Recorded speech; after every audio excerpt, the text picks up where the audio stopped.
Good morning, everyone, and welcome to the second session of our GAPP Group Sustainable Soils online discussion. As per last meeting, we have the same panelists, Dr. Cassandra Schefe, Dr. Amanda Schapel, and Dr. Rob Norton. And this morning, we're going to get pretty much straight into it as we ran long last time with a number of questions. So this time around with this session, we will be opening up to questions a little bit earlier. And we're also really keen to take questions from the audience during the presentation. So if you've got something you want to ask, just type it into the Q&A and we'll get started from there. So Cassie, I'll hand over to you as our discussion leader again this time around and let you work us through some more practical management strategies for soil carbon management and sustainable soils in the Wimmera and Mallee and North Central.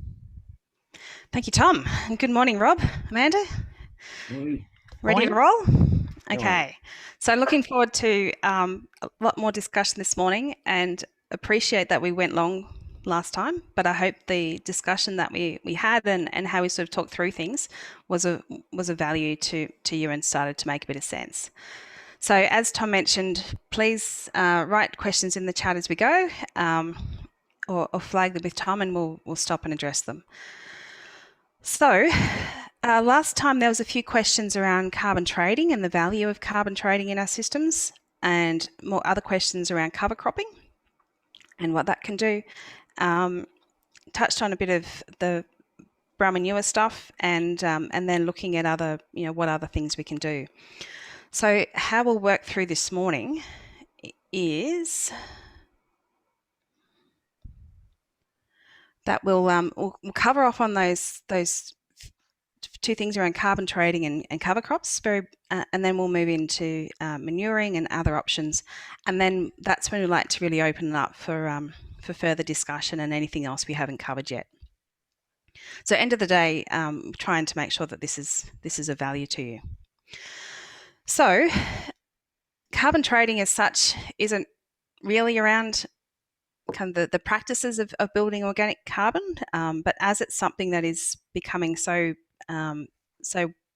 widespread and popular in a lot of the social media and popular press, we thought it was worth just breaking down what's actually involved in being part of a carbon trading program and what you have to do and how it all works. And so then at least then in future when you start having a look at these things, you can sort of assess them with a bit more open plan. So we'll just skip that bit and go to this one. So this is just some work that we did a few years ago looking to quantify soil carbon in different systems. Pasture systems that were about to move into cropping and then conventional or long-term cropping paddocks that were going to continue to be cropped. Just to get a bit of a handle in more of a paired paddock kind of scenario on what that looked like in terms of carbon over time. So these were some baseline sampling and then we'll follow these paddocks through for the next few years and see what happens. So as we were really interested in carbon and where it was in the paddock and we wanted to make sure that we quantified it well, we thought it was of value to do this sampling as if we were doing carbon trading or carbon credit sampling so that we understood what was involved and so then we could also share that information around. So in terms of the sampling design, we used a process called Latin Hypercube Analysis to work out where in the paddock we should do our sampling. And this is one of the methods that is recommended within the carbon farming initiative or the methodologies with this. So it does require a bit of technical support and it's something so it's not just a case of going out and sampling anywhere in the paddock. So then we sampled within each of those polygons, we sampled at a GPS located point and we sampled down to 30 centimetres and we incremented 0, 10, 10, 20, 20, 30 to work out our carbon stocks. For this slide, we're just showing the 0 to 10 soil carbon percentages just to give you an idea of the variance within these paddocks. And just to explain, these paddocks looked uniform. There wasn't any much in the way of defining landmarks in the paddocks, not much change in elevation. You'd look at particularly these two paddocks at the top and you'd think they were dead flat, completely uniform, all good. So just to highlight the variance within those paddocks. So this one goes from 0.4 over here to 2.2. There's lots of 1.7s, 1.3, 1.8s. So this also leads back to the discussion around how we sample for carbon. So knowing that there's this spatial variance and knowing that we want to be GPS locating to get know exactly what we're dealing with. So this is just some calculations that will be part of the presentation that Tom will shoot around. Just working through how we went from a soil carbon percentage through to a total soil organic carbon stock in a tonnes per hectare, which is the values that's needed to work out your baselines. The key things to consider with this is that you need to work out how much gravel you've got in that sample, and that gravel needs to be weighed to work out the proportion of the total mass that is gravel, which then doesn't contribute to your carbon. So this means that the analysis for soil carbon for this process is a lot more expensive than it is normally. So everything costs a lot more when you need to go through all this detail. So the thing we need to remember with the carbon trading and carbon credits is that we do our baseline sampling to work out where we're starting from, but you can only generate a value within these schemes for additional carbon. So it means that your baseline is set, and then you have to get above that baseline. And it's just the difference between your baseline starting point and your measurement over time that is actually attributable within these schemes. So the challenge with that is that a lot of our farmers in the Wimmera and Mallee have been doing best practice no-till and stubble retention and all really good things for so many years. And that means that your carbon levels may actually be towards the higher end of what's possible. So this means that the ability to get value out of a carbon trading scheme is limited because you've only got diminishing returns, so you've got less ability to move in that. So the other thing to think about, and which was mentioned last week by Rob, is that flagging that the carbon credits are based on carbon dioxide equivalents or CO2e values, not the actual carbon. So just flagging that that's what that CO2e value stands for. So when they talk about the value of carbon in dollars per tonne, it's about that CO2e value. So that's kind of the background for it. But then when we're actually looking at how we do these processes and sign up to these programs and do whatever. So first of all is that you need to work out how much land you want to be part of this scheme. You don't have to sign up your whole farm. You can just allocate an area. Then you have to engage a qualified contractor to do the initial baseline sampling according to approved sampling designs. And Amanda, I'm not sure, but I actually couldn't find any detail around who a qualified contractor is. Have you been able to work that out? No, but I think most of them, they are in touch often with the aggregators or the brokers. The carbon brokers have a list more than in general. Yeah. So it's not like so your agronomist with her soil sampling rig wouldn't be appropriate for this kind of work. So then you need to develop a land management plan. So you plan on how you'll get that additionality in the system. And this is also something you have to do with an independent contractor. And there's approved methods that you can use to work out what additional things you can do. So continuing your practice as normal, what you're doing now as best practice, doesn't actually enable you to be considered for this. So it has to be something new and shiny and different. So then you have to set up that practice change. And you've got to have your plan on how you do that. And then after 5 years' time, you have to come back and sample that. And part of that is you also have to pay for an independent audit of your results. So another independent person has to come in.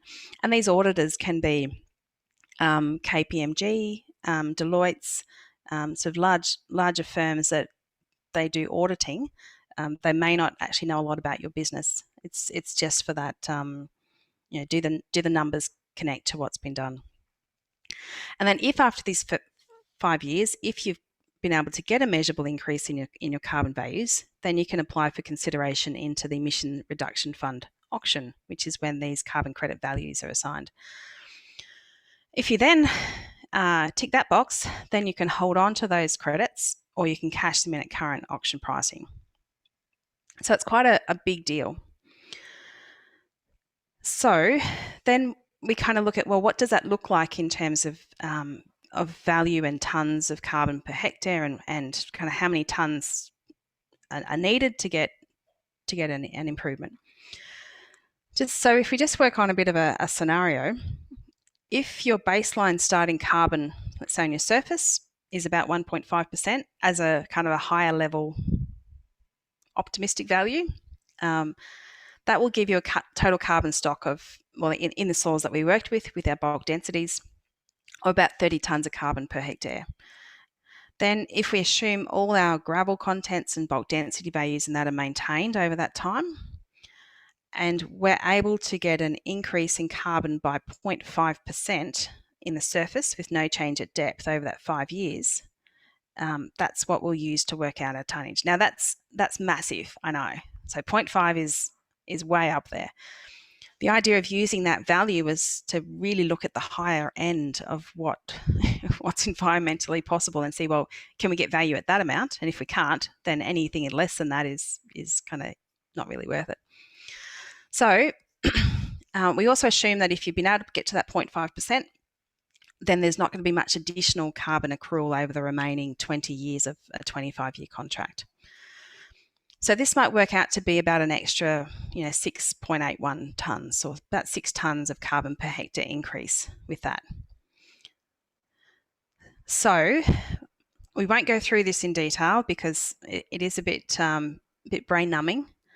But basically, that value that you start with, you can say, well, I've got so many tonnes at current pricing, it's worth that much. But there's all this discounting and offsetting that happens before you actually get to your final value. And all of those things take away from the value of that credit. So first of all, you need to estimate your baseline greenhouse gas emissions over the previous 10 years in that system, from methane from livestock, NFIRT, fuel, lime, and other inputs. So you need to be able to demonstrate previous history.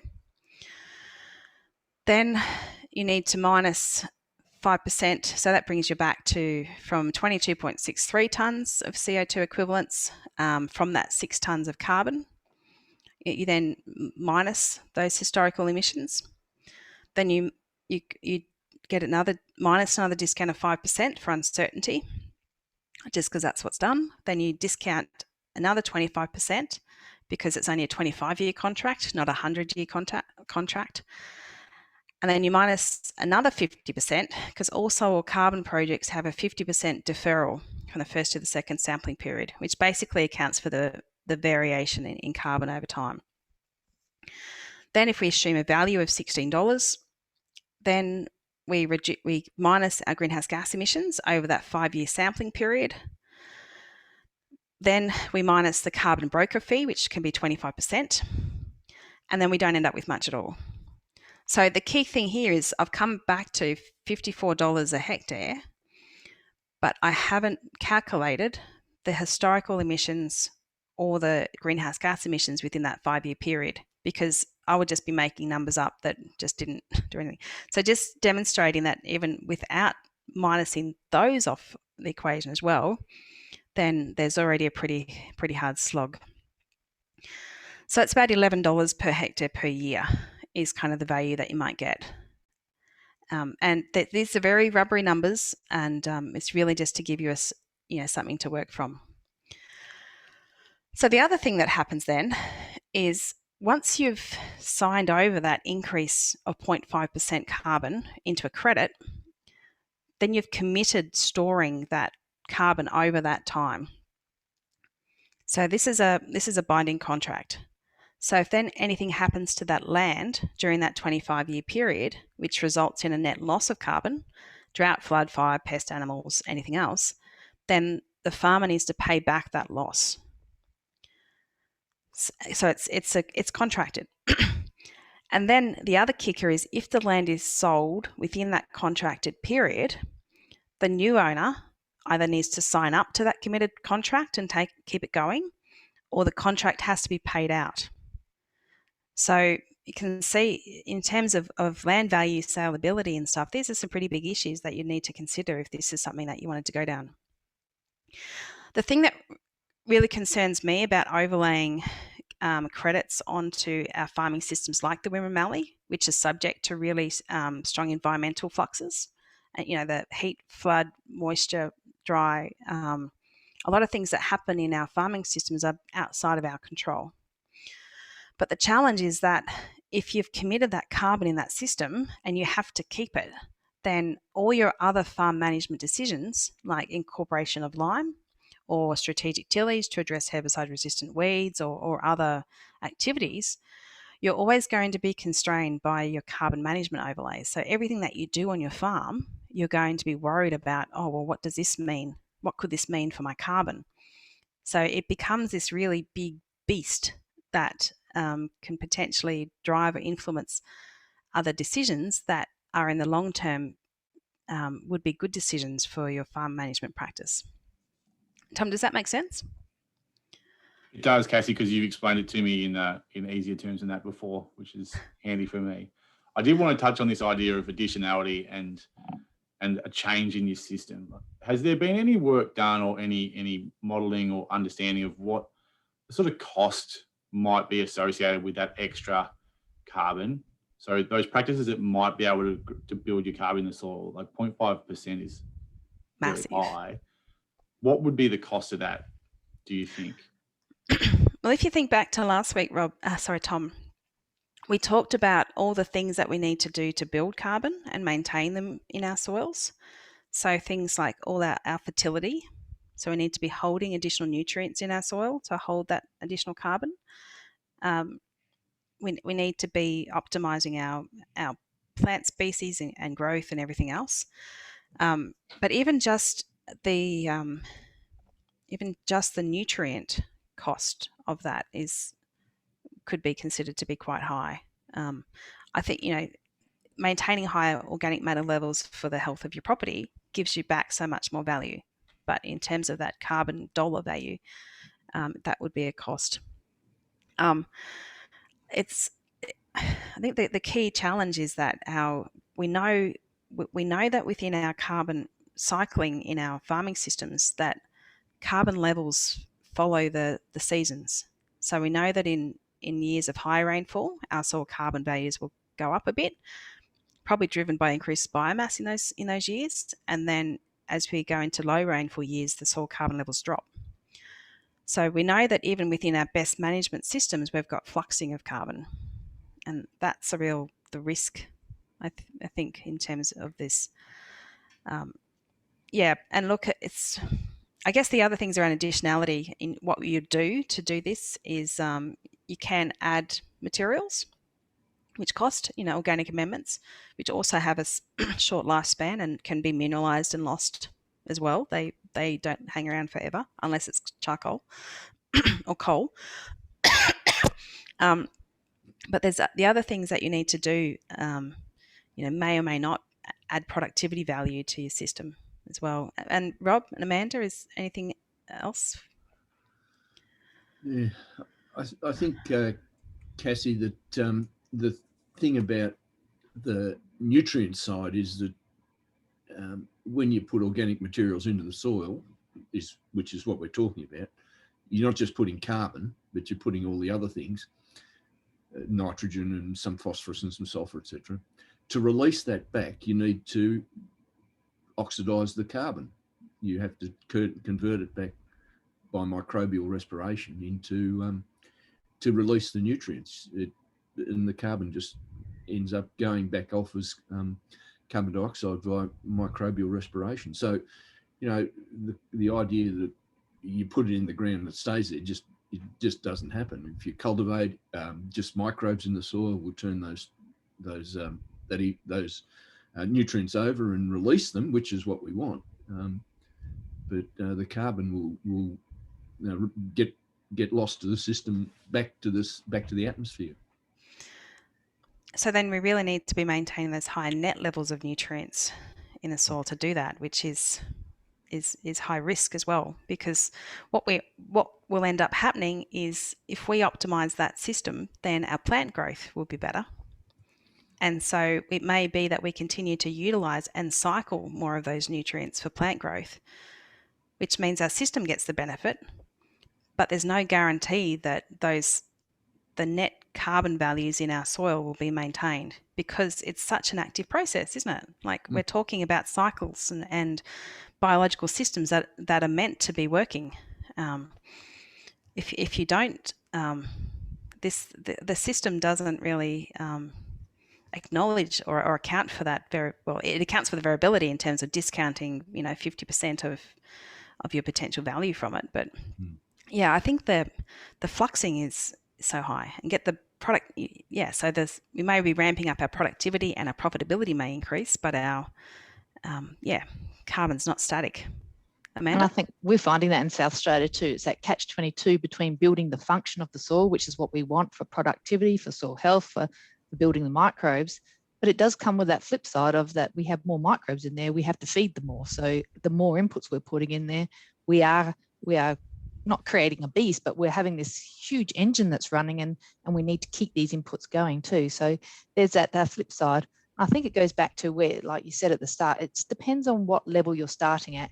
If you're going to pick something for a carbon accounting or carbon trading purpose, you identify your paddocks that are at your lowest carbon levels, and probably the ones that are the least had the least input over time. That gives you that opportunity to increase. And we're often finding that those ones where we've had these great paddocks, great productivity, and they're working really well, have very limited increase potential for carbon. So it's about that catch-22, function and building carbon. That's exactly right, isn't it? So really, I mean, if you wanted to play the system, if you got a flogged out high clay paddock under a decent, in a decent rainfall environment with broadleaf weeds and onion grass and all that, and kind of poor productivity, and as you say, low inputs and fertility, then that would give you your greatest bang for your buck in this.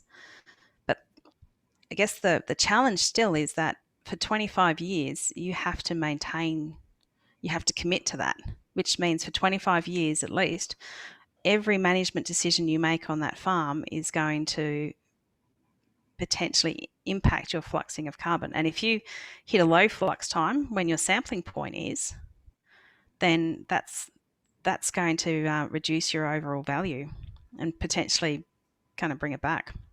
It's a good point, Cassie. Do you have a set schedule of when your sampling points will be through these contracts, or are they quite random? So I think, and Amanda, you might be able to add more to this, but I think you have to sample within 5-year periods. You can sample more often if you want, but you have to at least sample every 5 years. And every sampling point is your own cost. So the farmers pay for all the cost associated with all this. So every time you do the baseline sampling, farmer pays. You bring in your independent contractor to help design your land management plan. The farmer pays. The auditor, the farmer pays. Every time you do a sampling point, and then you've got your soil sampling costs, and then the soil tests, and then the assessment of that, the farmer pays. So that dollar value that I showed doesn't even take into account all those costs that you're up for before you just to participate in the scheme. So I'm looking through the list of attendees at the moment, Cassie and Rob and Amanda, and they're all great farmers. The ones that I know the names of in the attendee list are all what I would consider conventional farmers in this area, but they're doing the right things. Conventional till, like conservation tillage, mostly no till. They manage their properties extremely well, extremely profitably. What are the changes they can make to be assessed as having a new system in order to access this market even? Probably plant trees. Well, they're running out of options. Mm-hmm. So, Tom, we can provide a list of what the approved activities are, if you like, and that can be circulated. But Yeah, they're certainly running out. And yeah, so just to think that as well, that a lot of the emphasis in the trading scheme has been around the high rainfall systems, knowing that under high rainfall you've got more capacity to grow plants and biomass and maintain higher net, and particularly in the subtropical areas as well, where you've got that increased humidity.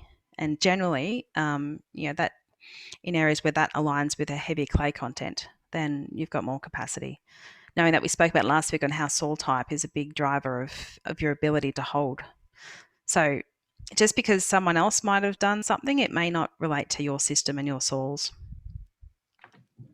We've got a question here in the chat, Cassie, that's asking, is there also an issue that if you sell your carbon units, then you can't claim to be a carbon neutral farm? Yes, that's exactly right, Tom, which is one of these other things that's never talked about, is when you sell your units or your credits, you're giving that to someone else. So that then offsets their emissions. That means that you don't have ownership of it anymore, and you can't get any value of it. So it really you got to wonder about the whole thing. So if you're a highly productive farm and you're doing everything right and you're looking for the value for yourselves or anything else, then it would probably make more sense to keep it in house. And at least if you want to do the sampling according to the method, so that you've got the baseline there and you know what you're dealing with, if you can then demonstrate over time that you've got that improvements in that, then that itself is potentially a higher value personally than selling it off. Right. So Cassie and Amanda, it's not such a great idea. Is that what you're saying? I guess every person needs to consider it for themselves, Rob. But you sound like a vaccination person. versus Pfizer. Well, based on the current schemes and the fact that they need that additionality, which is hard in best practice cropping systems, when we're also dealing with those annual cycles and that lack of perenniality in the system. If we've got pasture phases in there, then that's awesome. But you're already doing really well. And if you can improve your organic matter for your system benefits, then your whole productivity system will get that benefit, which means that the dollar value of that is going to be a lot more than if you're worried about that carbon trading. So personally, I wouldn't be looking at it in the low rainfall zone at all. So Cassie, that's another point that's come from the audience, is that there has been quite a significant amount of money being handed out already through this ACCU scheme. Who is benefiting it? Which farming areas or regions are most likely to benefit from this scheme?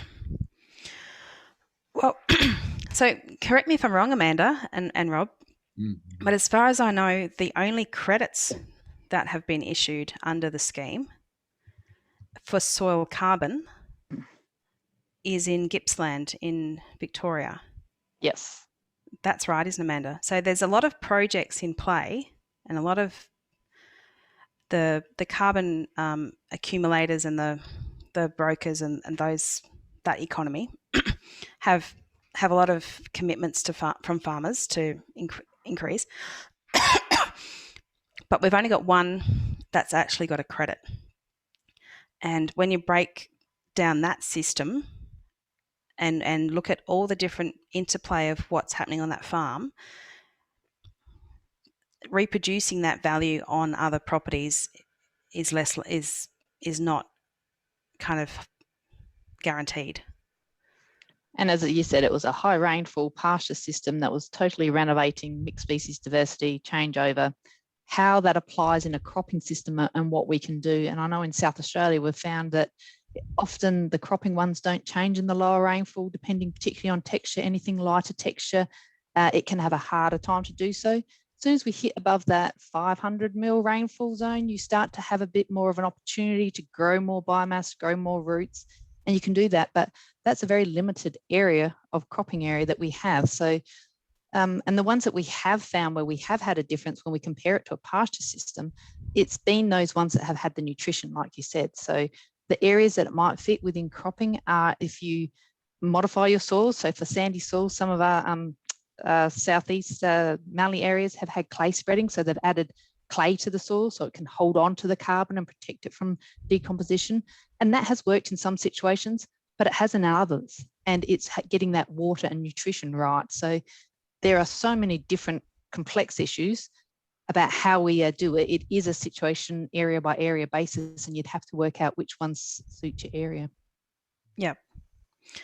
And just to reference, Tom, there was a lot of media around a Microsoft deal and about $500,000 to Wilmot Cattle Company. That's since been exposed as being completely dodgy. So there was some of the leading soil scientists in Australia were part of a review of that process, and there was something published in the media called The Conversation, which I can send through to you and for circulate. But basically it identified that the methods that were used to measure that carbon and quantify it were completely dodge. They didn't align with any approved methodologies. And the methods by which they determined the increase in carbon were completely outside all approved methods. So, and there was actually, in the actual soil sampling that was taken, there was no measured increase in carbon based on the soil sampling that was done.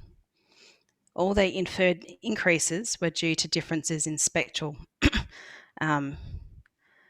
intensity using wave bands of satellite imagery that we actually don't use and aren't verified and aren't validated, or even, we don't even know what they're actually reflecting. So it was about as dodgy as it comes. So, and that was completely outside the Australian context. So the challenge we've got is that the American system don't have an ERF scheme like Australia does. So they don't have a government administered body for credits. So they have all these kind of cowboy operations where anyone can kind of do anything. And so there isn't any much regulation or anything about that. So they don't have an ERF in America, and so they just do whatever they like. And the key thing as well, when you've got companies like Microsoft buying credits from Australia to offset their American emissions from their server farms and stuff, is then those emission reductions aren't considered as part of Australia's inventory and reduction targets. So they basically go out to sea and never seen again. But yeah, so I'll send that article around. They go through it very, very nicely. So it's not everything that's glitter is gold. I've just sent that URL out so people can. Oh, good. Can look at it. Yeah. Thanks, because Rob. It's actually got a lot of traction through even places like LinkedIn and so forth and through the general scientific community as well. So this is an important contribution, and understand that the method determines the outcome, and sometimes the methods aren't necessarily consistent with what we consider would be appropriate in a scientific sense. Yeah. And there's also, based on all that work and all that, those credits and the glossy brochures and that came from that, internationally, the organisations that administer kind of scientifically rigorous emission abatement schemes are working to try and make it illegal to account for it like Microsoft did. Because there's the risk that what Microsoft has done and others is actually painting everyone in a dodgy light. So, there's a lot of credibility issues with that as well. Okay, so basically, as we've talked about last week, we mentioned a bit about before that there's this is a slide from Northeast Victoria, but it equates to the Mallee and the Wimmera as well. Sandy soils can hold less carbon. Low pH soils can retain less carbon through less microbial function. Any crusting, dispersive, and compaction will reduce our ability to hold carbon, and basically manage expectations. So it doesn't matter if you reach a point where you can throw on as much material as you like, and you can't continue to increase based on your regional thresholds. So as we've talked about, the dollar value of credit or a carbon as such is much less than the value that that carbon brings to the rest of our farming system. Okay, so is there any more, just before we get on to cover crops, is there anything more we want to talk about with carbon trading credits or anything? I think it's worthwhile, Cassie, just to reiterate your point there at the end, that there's not a reason to disregard trying to improve the carbon stocks in your system. It's just that at the current phase, these market mechanisms aren't really applicable to our farming systems or our regions as they currently stand. But growers should still be trying to improve their carbon stocks just for that benefit to their farming system, their productivity and their profitability in reality. Completely. And the other thing this then brings into, Tom, is that there's a lot of emphasis now going on to emission footprints in supply chains, and talk about Europe bringing in a carbon tax on emission on inputs and imports, and having to demonstrate your emission footprint through that supply chain. And so the way that works is that actually recognises all the good practice that farmers are doing, because it's not just a carbon value, it actually looks at your whole system and what your inputs are and your nutrient use efficiency and everything else. So even that kind of mechanism where farmers start to report against their emissions, and as much as I know that's something that farmers aren't interested in doing, it doesn't really make any sense to them. But the challenge is that will happen as it becomes more, accountability in this space becomes more and more invested. So things like all the great practice that you're doing is what it can be recognised within, demonstrating low net emissions in those systems. So that's probably something that will continue to come into play.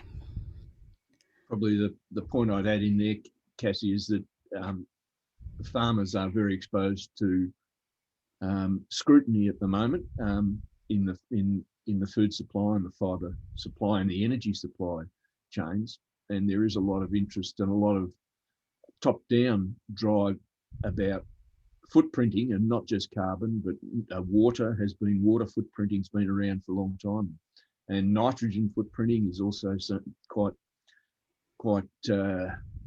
current at the moment, and the World Food Summit's on at the UN in the next few weeks, and there's been quite a lot of interest in trying to integrate some of these footprint calculators into descriptions of how sustainable a farm is. I put that in inverted commas because there's many dimensions to sustainability, and carbon, nitrogen, water, phosphorus, finance, human values are all issues around sustainability. And I think the most important thing is that farmers and farmer advocate organisations need to be fully engaged in those discussions, because otherwise the footprinting processes that will be put in place in terms of a market chain are more than likely not to be applicable to farming systems that we know about. They may be applicable to what's happening in Germany or the Netherlands, but not necessarily to the way we farm here. And I think beef is a prime example of that, because most of our, vast majority of our beef and lamb is pasture fed at some stage, whereas beef in Europe is largely lot fed. So the carbon footprints and the nitrogen footprints and the water footprints are all completely different. But when we get into a footprinting exercise, beef is beef, whether it comes from Western Queensland or whether it comes from a feedlot in Germany. That's right, Rob. And as part of my other work that I do, I'm part of those contributing those conversations around emission reductions on farm and how they can be recognised appropriately for Australia.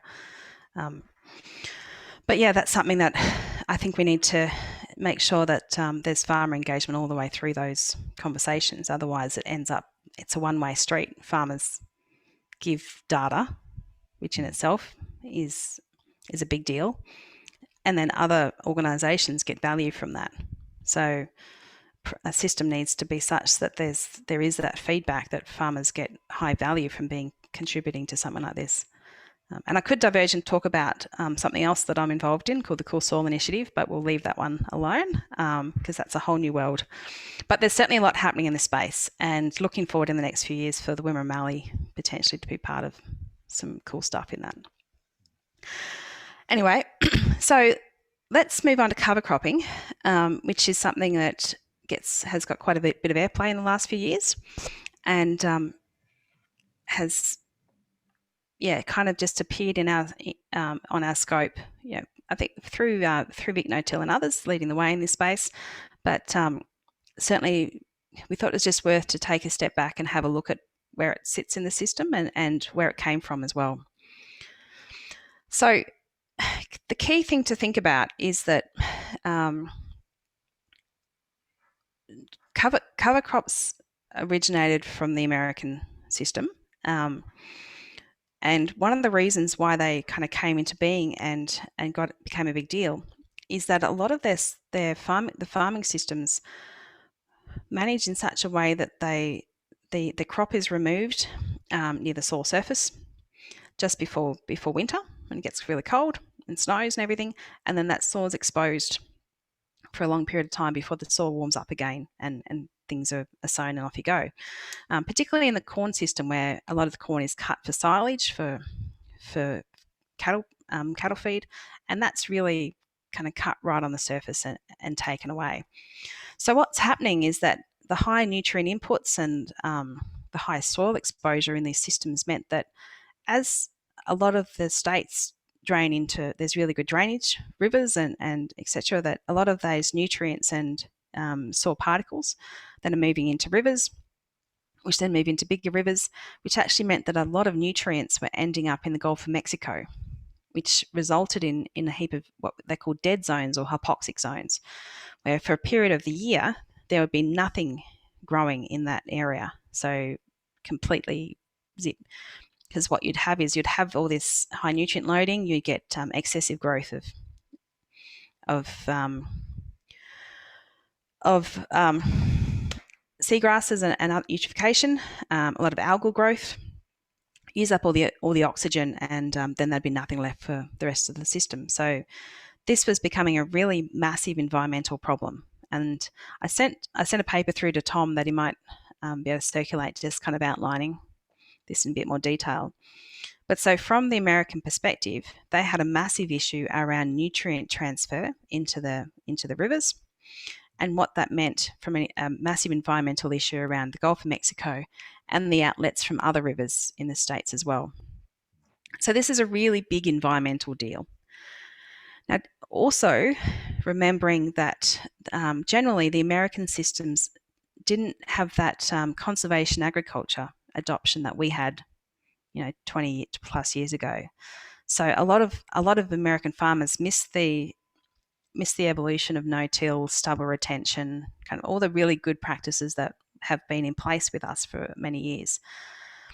So in many ways, the American farmers have been quite stuck in kind of conventional, multi-pass cultivation, stubble removal, burning, no ground cover. So that's where they came from. And so then if you think about that system, cover cropping, or the keeping cover on the soil, is a really smart idea. So in a lot of their systems, the cover crops actually are sown to grow or cover the land in that period where there's high water movement, high risk of loss. So basically, providing that cover, and that's sort of where the term cover crops came from. And then they either die through the winter or get killed, and then they go into their conventional cropping again. So that's kind of where it started. And so I've kind of tried to draw a bit of a schematic of what that looks like. So in the American system, let's say if you look at corn, that might be sown in their spring. That willy is sown in spring, then it grows through the summer, and then in autumn it's cut for silage. In the meantime, they actually sow the cover crop in between the corn rows. So when the corn's still quite small, and even when it's bigger, they've got machinery that they can then go through and grow several rows of mixed species in that space. Those plants don't really get going for a long time because of all the shading with the corn and competition. But then once the corn's cut for silage, they then have a bit of a growth spurt, ground cover, and then they just tick along over that winter period before they're either incorporated or they're terminated before the next corn crop is sown. So in this way, the cover crop covers the soil, it catches all the spring rainfall and the snow melt, and that reduces the nutrient loss and erosion in those systems.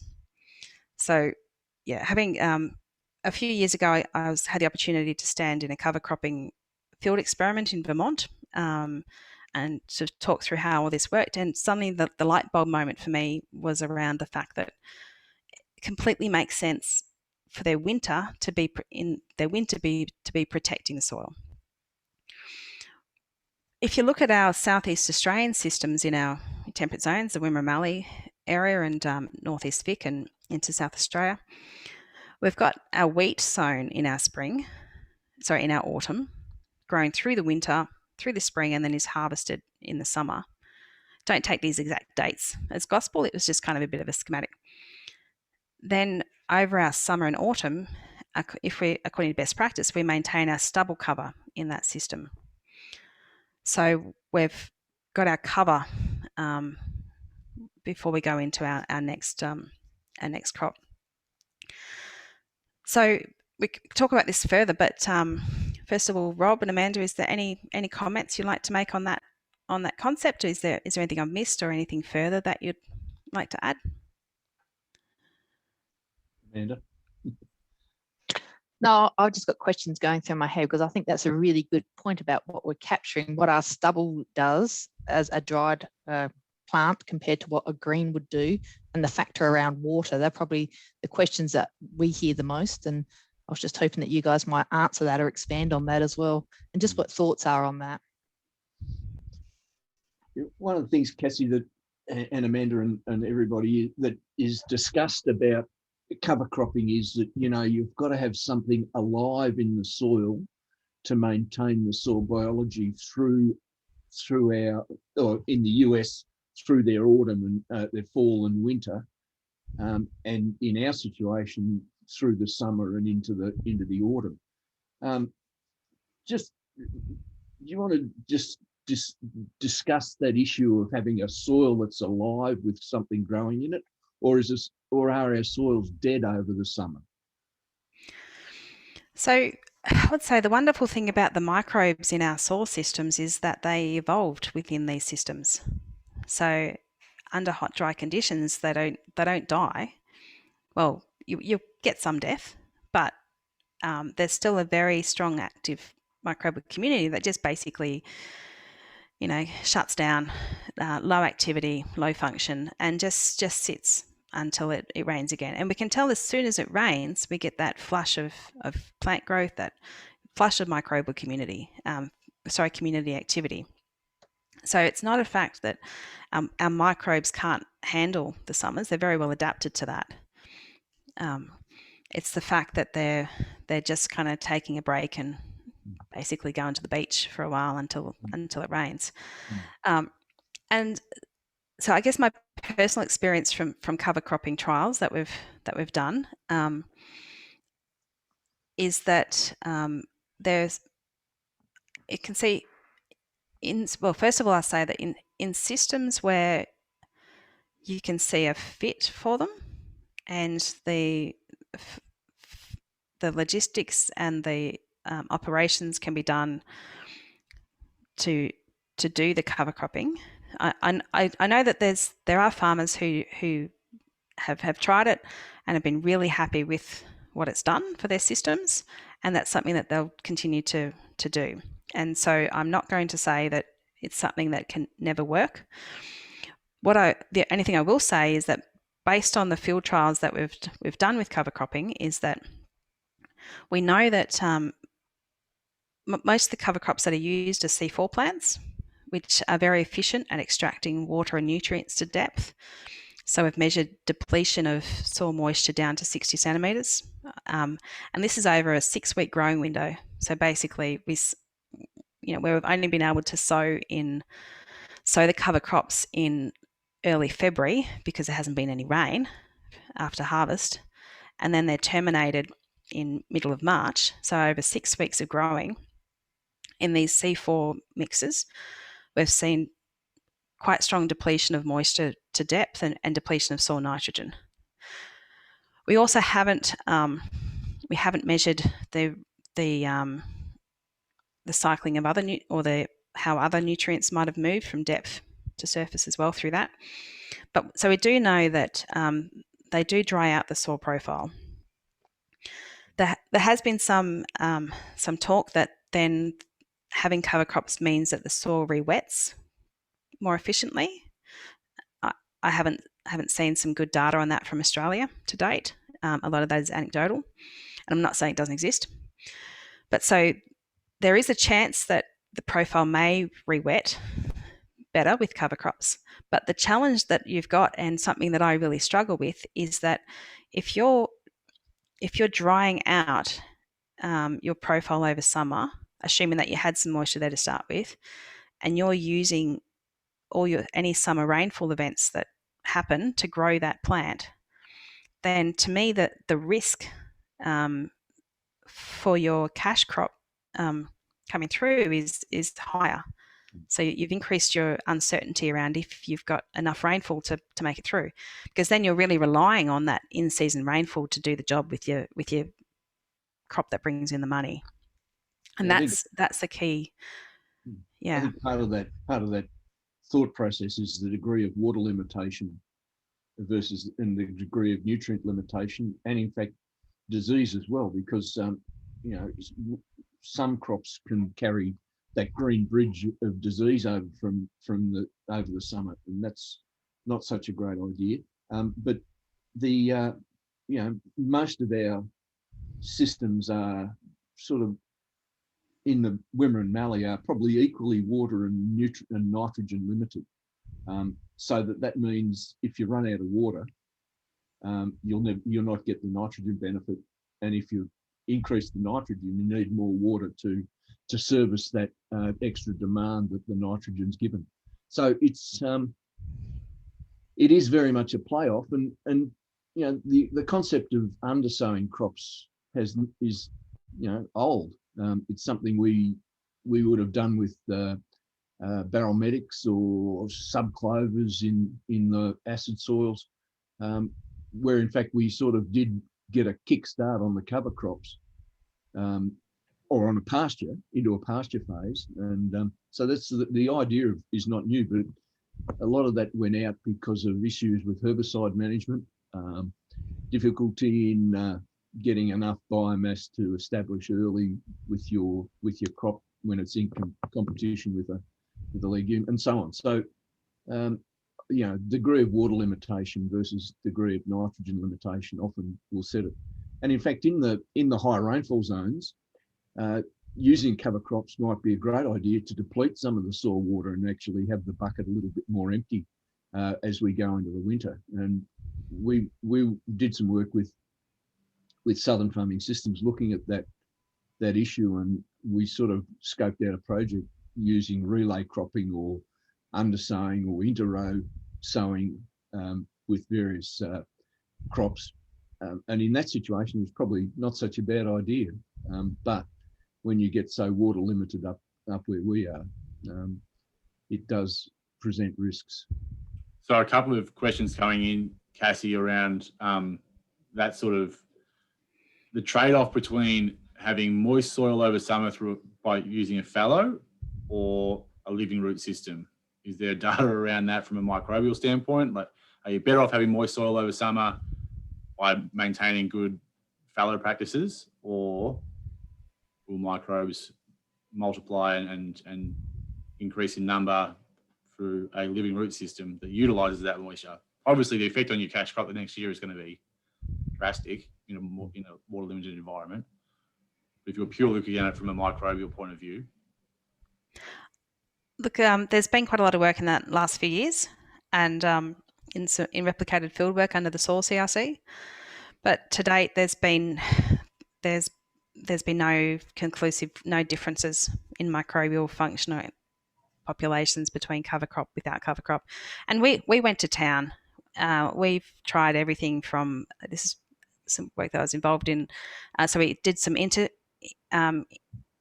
intersowing or within crop mixes. So Rob, I actually brought back the clover, the undersown clover option to try and get some of the value of having a legume in the system when there wasn't a profitable pulse to have in that system. And that was then sprayed out with the spring herbicide run. So just to create a bit of diversity in the root systems that were shallow and weren't competing with that deep water within crop. But look, so there's nothing. So we did that stuff, different mixes. We even tried buckwheat and medics and stuff, and the C4s, and really no difference in microbial activity that's been measured to date. So that trial's been going this is the 3rd year. It's been going. I think the bottom line with that is that microbes will survive and be ready to go without a living root next to them. They do become dormant. They very rapidly increase. If you need novel microbes, such as if you've got a new legume going in without the appropriate rhizobia, you might need to stimulate that system by adding the microbe. But in general situations, the microbes are quite well adapted to carry over without a living root. Yeah, exactly, because they've still got that decomposing root matter to work with as well. So it's not like there's plus root, minus root. It's just as they break down, there's still that continual supply of low molecular weight organic compounds and that coming through. So Rob, at this point, I've just seen a note from Alison around a cover crop trial with Terry Rose that BCG are doing. And interestingly, Terry's also involved in some of the other soil CRC trials that we've been up to. But just on, I said there's a question around brown manuring phase and stuff. Rob, did you want to jump on now and have a chat through some manuring? Yeah, sure. I think I can share my screen if I can find the right place. I hope the wrong thing doesn't come up. Could be a bit of a surprise for everyone. Yeah, that's right. You bet. So, if green manuring, brown manuring, something that I think growers in the Wimmera and Mallee have been doing for a long time. It's traditional practice in horticulture. It's often used in vineyards as an entry into spring. It's just sowing a crop. Most often it's a legume, and it's terminated before maturity rather than harvested. It's most often vetch in the Wimmera and Mallee, simply because vetch seed's reasonably cheap. It's quite resilient. There's a market for vetch, and there's a market for vetch hay. The termination of that can be by spraying or ploughing or cutting for hay, and the balance of the implications of those outcomes depends, again, like we've said about cover crops, on the balance of water and nitrogen. And this is from the last millennium, 1996. So, this was some work that Harm Van Rees reported on in one of the GRDC updates around that period. And Tom, you'd have access to this information as well. It's on the GRDC website. And it's just, what were the wheat yields after green manuring in 1996? Farbivine, vetch or medic. So whether it was sprayed or ploughed in, disked in, what sort of values did we get out? And in fact, there wasn't a huge amount of difference in the between the varieties. Maybe farbivine was not quite so good. Depends on sowing time, of course. And the disked in was probably not quite as good as the spray. Now, there's a discussion that can be made about that you had the nitrogen benefit coming from these crops that were ploughed in, the green manures, and then you balance that against the water loss. And with a good spray out, it's probably termination is less, exposes less soil than when you disc it over and turn it over, and you can dry the soil out a little bit more by disking, by cultivation. And so the difference between the sprayed and disc in this case was a decline in soil water. And you can see that the wheat yields were not quite so good in that situation, in that particular year. If the other aspect is when do you terminate it? And again, this comes down to a balance between water and nitrogen. And the water and nitrogen story, this is examined in this little graphic here, which is the amount of November, when it was terminated in November. We've got the thing over the wrong side. There we go. When this is the amount of available nitrogen when the crop was terminated in, this is a vetch crop, by the way, in June, July, August, September, or November, and the amount of nitrogen. And the later you left the termination, the nitrogen declined, and obviously because it's going well. And then the amount going into pre-sowing, when you go into pre-sowing, the biggest amounts was really when you had the highest biomass. And this 6th of June really became a fallow. Now, the issue with this first one here, the high nitrogen, was probably that most of that was mineralization from existing organic matter, not necessarily nitrogen fixed from the soil, and nitrogen fixed by the cover crop, by the green manure crop. So there is, there is some information around nitrogen and termination, and most people would start be terminating in August, September, and that probably is the time when you've got quite a lot of nitrogen before you start depleting soil water, and that's probably the thing that drives that termination time. And then when you look at harvest the following year, this is pre-sowing before the next wheat crop. This is harvest the following year. There was really no difference. So the crops had sucked out all the nitrogen that was there anyway. And again, that's a BCG report.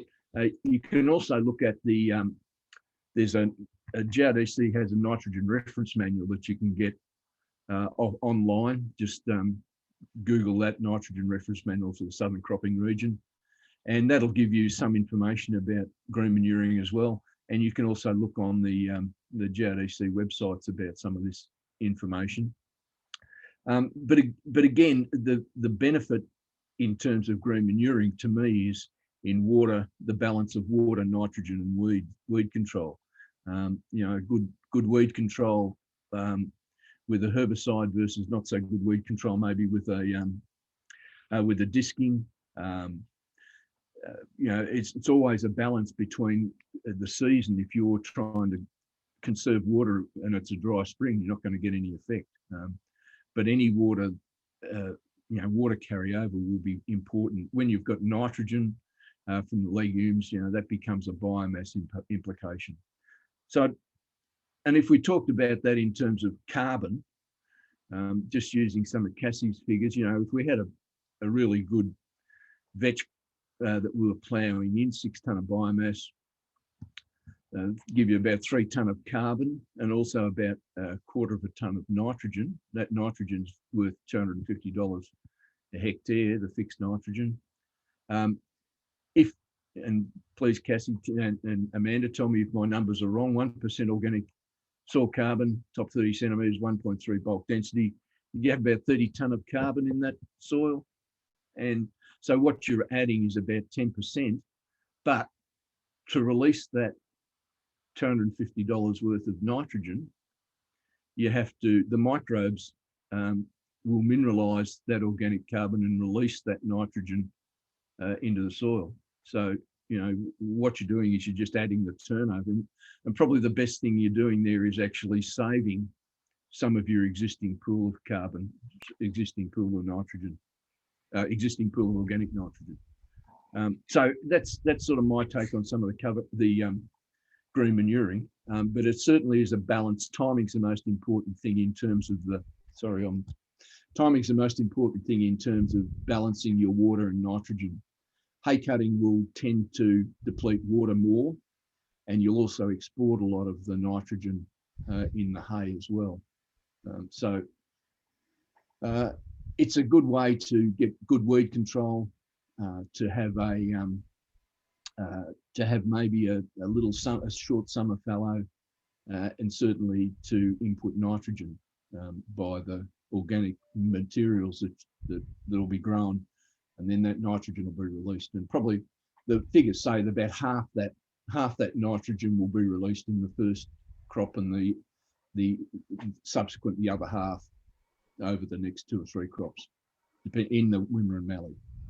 So Cassie, is there any, or Amanda, Tom? So just my initial thoughts on that, Rob, is the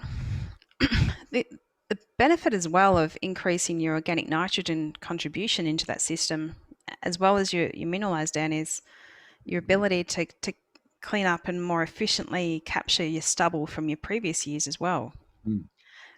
Just thinking of some of the stubble, this GADC stubble project work that we did demonstrated that if you're particularly with our no-till, offset systems where you're sowing, into row every year, that there was times when we'd see the stubble from, the previous 2 crops as well. Let's say you had a canola and a wheat, and then whatever rotation it was, you'd still see a lot of that stubble being retained because of that high carbon content and the low ability of nitrogen to get in there and get it sorted. When we looked at a wheat on wheat system versus a wheat Faber system, Faber beans, as one example of one of the pulses we used, is by the time the Fabers were harvested, you could not see any of the previous wheat stubble, because just the movement of nitrogen into the system from that more nitrogen-rich plant residue was enough to keep those microbes kicking and break it down. So to me, that really demonstrated the value of the legumes as almost a biological cultivation in some ways, just to clean up your systems and, basically reset in that way. I think in some of the nitrogen calculators, like the one that Jeff Baldock produced some years ago, the number they talk about is it takes about 7 kilograms of nitrogen to mineralize or to per ton of wheat yield to get that organic pool moving. So because the nitrogen concentration in the straw is so low, that has to be withdrawn from the soil pool. If it's a legume, it's not, the drawdown isn't so much, but certainly there's a drawdown to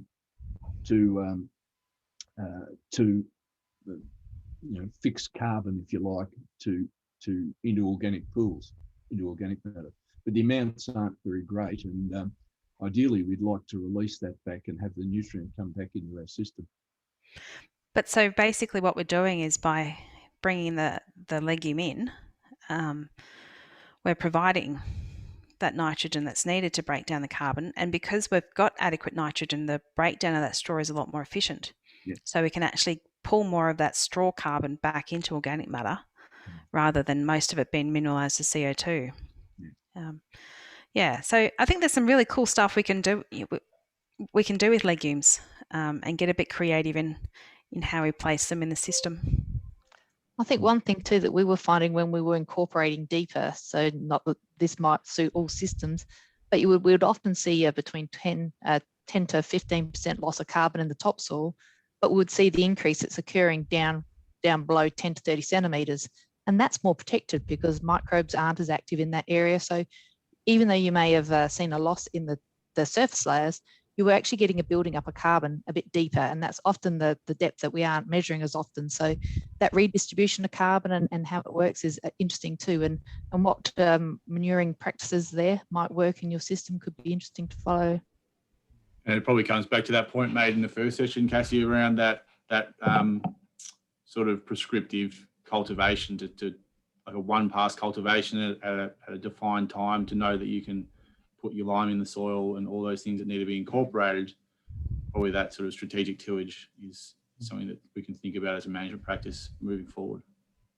Yeah, I think if you're going to do one thing, you might as well do a group of it together. If you're going to do any tillage, you might as well put the best bang for your buck together and just see what you can get.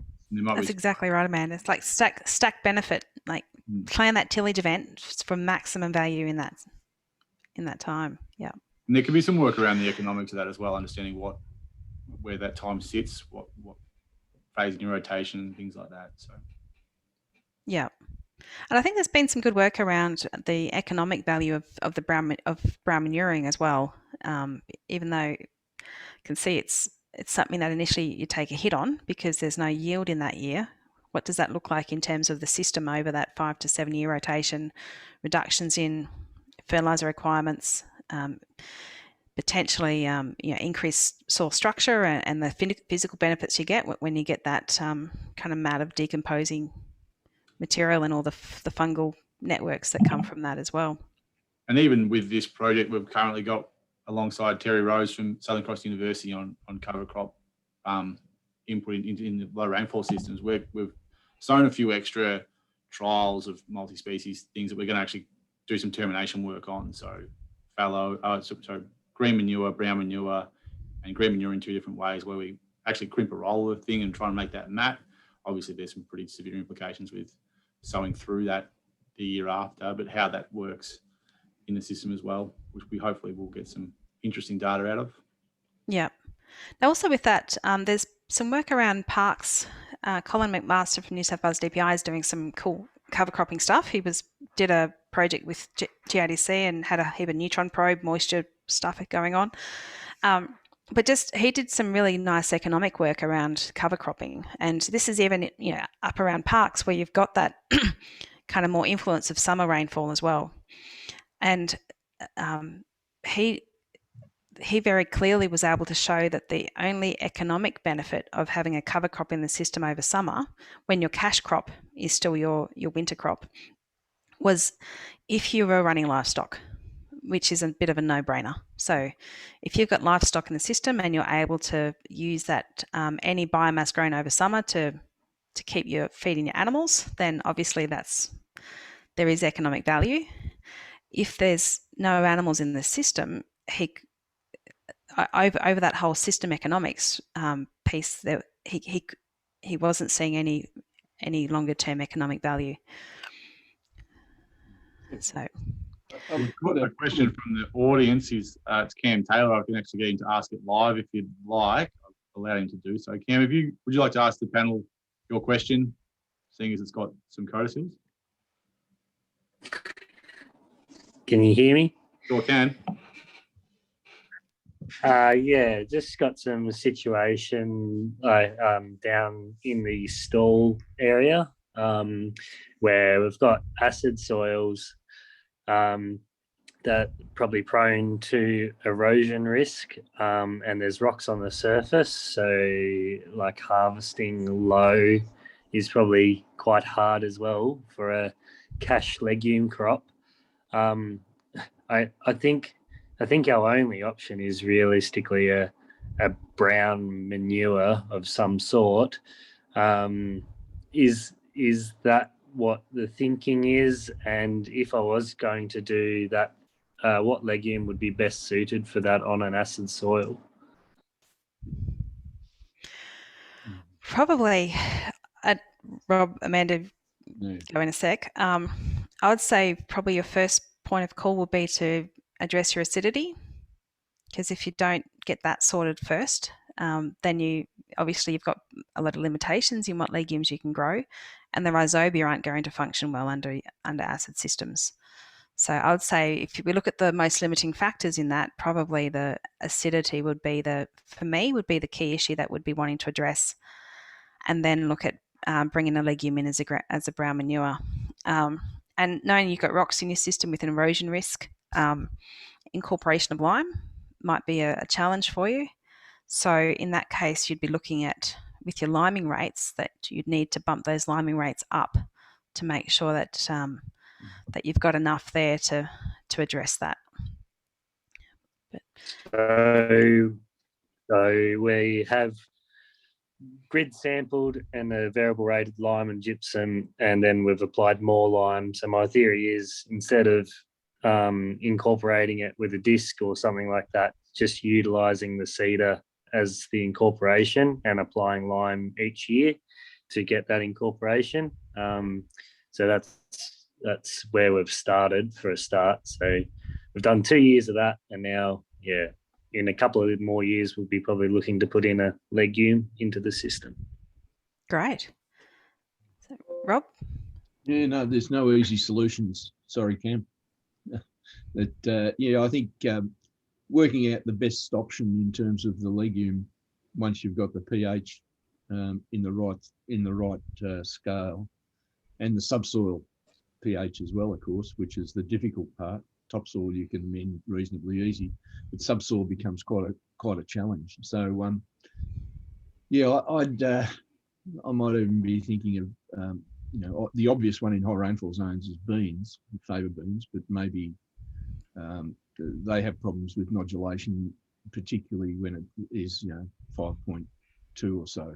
So you really got to push the lime up. We've seen that many cases with great fava bean crops, but they've just drawn out all the nitrogen themselves and not fixed any.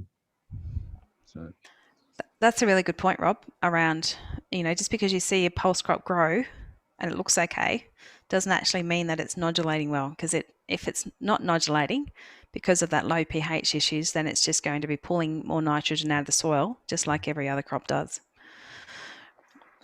Jason Brand at Horsham has, I don't know if Birch's part of that work, Tom, around alternative legumes. And part of that is he's been running some trials in my end of the world, in Acid Central, looking at alternative legumes and rhizobium mixes for more acid soils. So that's there should be some stuff coming out of that soon.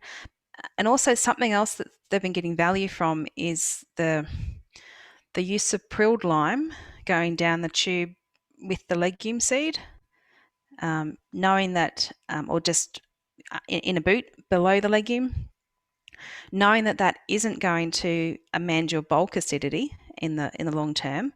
But what they have found is that by creating a highly alkaline zone just where the seed is and the inoculant is, then that does provide opportunity for better nodulation within that very constrained area. So it's not amazing, and prilled lime obviously is a lot more expensive. So the calci pool type products, I wouldn't recommend them anywhere else, but they do have a fit for that short-term benefit in providing a nodulation happy zone for pulses to get going. So, do we have any other questions from the audience at the moment? There was one there from about sowing a cover crop in November instead of February. If we think about what's happening in the high rainfall zones with using spring sown canola, for example, and then grazing it over the summer, that's something that is useful. But the issue is, in the Wimmera and Mallee, how often could you reliably sow something in November and expect it to come up? Certainly probably 1 year in 3 or 4, maybe 5 in the Wimmera, 1 year in 6 or 7 in the Mallee. So it is a chance. I know if we did the experiments, we'd have a drought for 4 years and nothing would happen, but that's just the way experiments go. But certainly saying in November in the higher rainfall zones where you've got some surety of some summer rain is a good option. Again, well, that's an area where erosion risk can be quite an issue. There's also a question around whether or not they'd work well in the system following a brown manure or a chemical fallow phase. I assume that means a long fallow, and the potential for sowing, if the sowing window is a lot bigger because of that. Your thoughts on that in terms of a system benefit? I suppose you'd have to think about why you fallowed in the first place. and how much water. Again, it goes back to manage that system. You have to know how much water there is, and whether it's, with probes or whatever. You really, to understand whether you're going to sow earlier would depend on how much extra water is available, and that is going to depend on the rainfall in the spring more than anything else, as to how that sowing window carries through and what you've got growing and using that water. There has been a bit of cool stuff, and I think a lot of this was actually many years ago, but sort of coming back into play, thinking a bit, is even things like some of the medics, some of the hard-seeded legumes around that are summer dominant.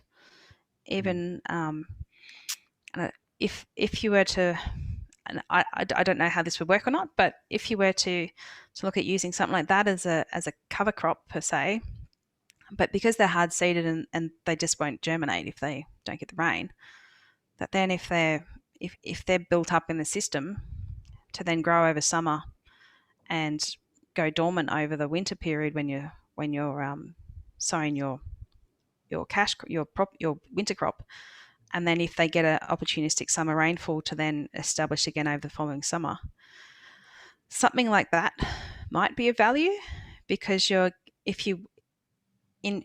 they're quite shallow rooted and they're not pulling a heap of nutrients and water from depth. So they're like the Clayton's cover crop, really. They're the anti of everything that we think about. But if that might be of value, depending on your system, and if that was important, I can see that with a brown manure, if you're terminating early, then you've got a long period of time until you come into your winter crop again. So there is that potential issue around soil exposure, particularly as we've got, that organic nitrogen rich material will break down well, which is great, but might leave exposure, which might mean that the following season you might be looking for more of an earlier sowing, something that you could sow into March if conditions were good, or potentially again, like a medic or something, just to tick over for a few months and then terminate as needed, or provide some competition to winter summer weeds or whatever. So I don't think there's no cut and dried. I guess my thinking is that the American-based system works really well for them. I think we take the learnings from that and see what we can learn in our systems around, can we increase diversity in our system somehow? Can we increase the interaction between different root types? Look at all these things, but I think we need to look at it for what works in our systems and create kind of our own, if it's something that works for us in some situations, then work at what works, and be open to looking at things a bit left field, and really think about our context and what our risks around our cropping systems are. I've given a few talks about long-term changes in our farming systems and listened to a lot of talks about them. And I think we face what I'd call the grand challenge, which is how do we, in a cropping system, how do we maintain organic matter, soil organic matter, and how do we increase and improve productivity? And in my sort of opinion is we won't be able to do that unless we have a pasture phase, some way, shape or form in that pasture, in that cropping system, whether it's like the lucerne phase used to be in the Mallee systems, or a medic pasture in the Wimmera. I think there's certainly a grand challenge around nitrogen, soil carbon, and diversity in our farming systems, and it's the young folk like you, Tom, and Cassie and Amanda, to work out how those systems might develop, and work with farmers about how we get those issues sort of sorted into a flexible system. And there won't be any perfect solution, but it's certainly the grand challenge we face, is to how to maintain or reduce the loss of soil organic matter, soil organic carbon, maintain nitrogen status and productivity. And if we could do that, with a pasture, but not everybody wants to grow pastures, and I think that's maybe people have to change. People in the Western District never liked growing crops, but now they like the money that comes with it. So people do change. There's a question here about whether or not chicken manure can replace a legume phase. I would say no, just based on the fact that the tonnage that you need for chicken manure to do anything well is quite a lot. But the other challenge is that it does burn up quite quickly. So you'll get, even chicken manure, you'll get kind of a quick flush, and then it will start to mineralise. And even with those kind of amendments, there's a risk that you may kind of prime the system to the degree that you end up with a lower carbon at the end than what you started with. Because you build up all these microbes in that system, and then they run out of carbon and they start pulling from elsewhere. So I'd say if you bring in chicken manure or something in, then stack your system to get best value from that. So if that means that then you apply your manure and you grow you focus on a big biomass crop, or you focus on something different, or at something that then adds more value into your system to then kind of lift you to a point to then go on. So kind of in today's COVID terms, think of it like a stimulus package. You know, we kind of need to, that's how it sits. It's not a long-term solution. It's something that you'll use as a quick hit to do something. So you have to really plan and think about what you're going to do to get the best bang for your buck out of that manure. There's also, with manure, there's sometimes an issue around variability of product as well, Cassie. So that we found with some of the work we did in the previous years, Kate Madden, who's online at the moment, probably could answer it further, but there's variability to shed in terms of what your feed base is, what your bedding base is, and things like that. So your actual element, like your nutrition elements within that manure, are drastically different, just in different truckloads of product. So same applies to piggery bedding, and rice hulls or straw.